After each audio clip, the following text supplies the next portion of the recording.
Hello friends, அஸ்ஸலாமு அலைக்கும்.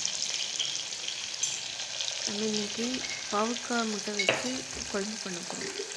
வாங்க வீடியோ போய்க்கலாம். குக்கர் எடுத்து அடுப்பில் வச்சுக்கோங்க. 50 மில்லி எண்ணெய் ஊற்றிக்கோங்க. கொஞ்சம் வெந்தயம் போட்டுக்கோங்க. சின்ன வெங்காயம் 100 கிராம் போட்டுக்கோங்க.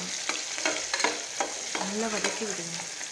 வதக்கி விட்டுட்டு பச்சை வாசனை போகிற வரைக்கும் நல்லா வதக்கி விட்டுட்டு மிளகாய் பொடி 1 ஸ்பூன், மஞ்சள் பொடி 1/2 ஸ்பூன் போடுங்க. போட்டுட்டு நல்லா பச்சை வாசனை போகிற வரைக்கும் வதக்கி விடுங்க. வதக்கி விட்டுட்டு வெட்டி வச்ச பாவக்காய் எடுத்து போட்டுருங்க. போட்டு நல்லா கலந்து விடுங்க.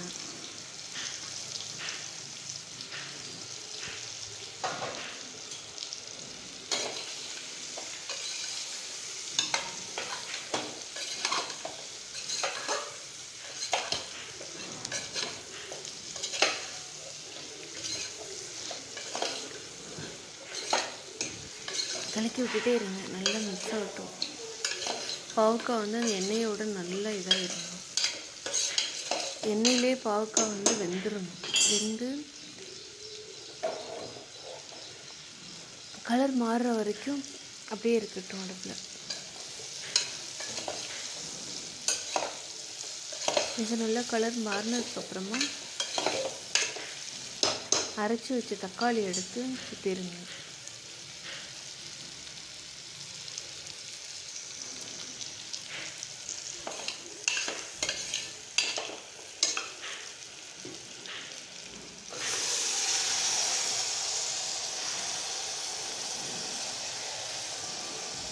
தக்காளி ஊற்றி நல்லா மிக்ஸ் பண்ணி விடுங்க.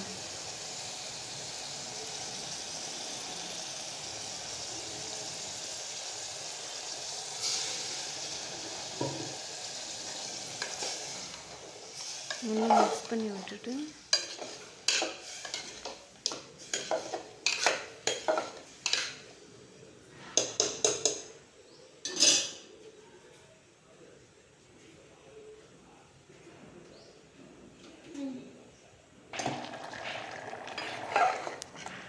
நல்லா கொதித்ததும் நல்லா கொதிக்கட்டும்.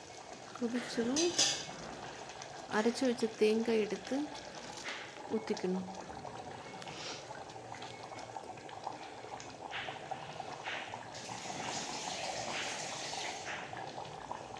ஊற்றி நல்லா கலந்து விடுங்க. குழம்பு தக்காளி தேங்காய் எல்லாம் மிக்ஸ் ஆகணும். கொஞ்சம் தண்ணி அதிலே அந்த ஜார்லேயே எடுத்து ஊற்றி வெளி தண்ணி ஊற்ற வேண்டாம். ஊற்றி நல்லா கலக்கி மிக்ஸ் பண்ணி விடுங்க.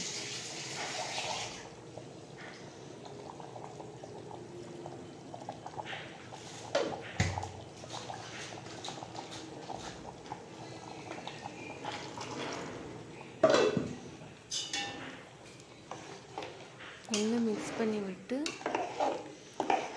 ஒரு 5 நிமிஷம் அப்படியே கொதிக்க விட்டுருங்க.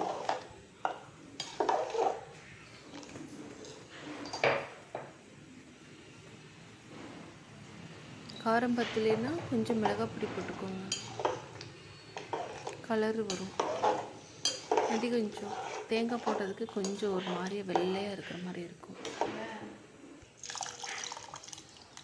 ஊற வச்ச புளி கரைச்சி ஊற்றி விட்டுருங்க. எவ்வளோ தேவைப்படுதோ அந்த புளியை கரைச்சி ஊற்றி விடுங்க. 50 கிராம் புளி தேவைப்படும். ஊற்றி விட்டுட்டு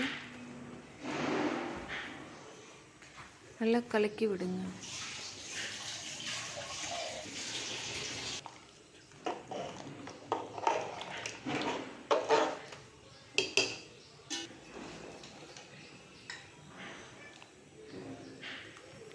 தேவையான அளவு உப்பு போட்டுக்கோங்க.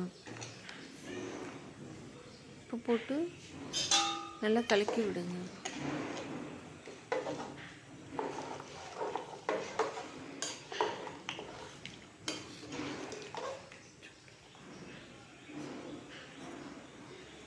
போட்டு நல்லா கலக்கி விட்டுட்டு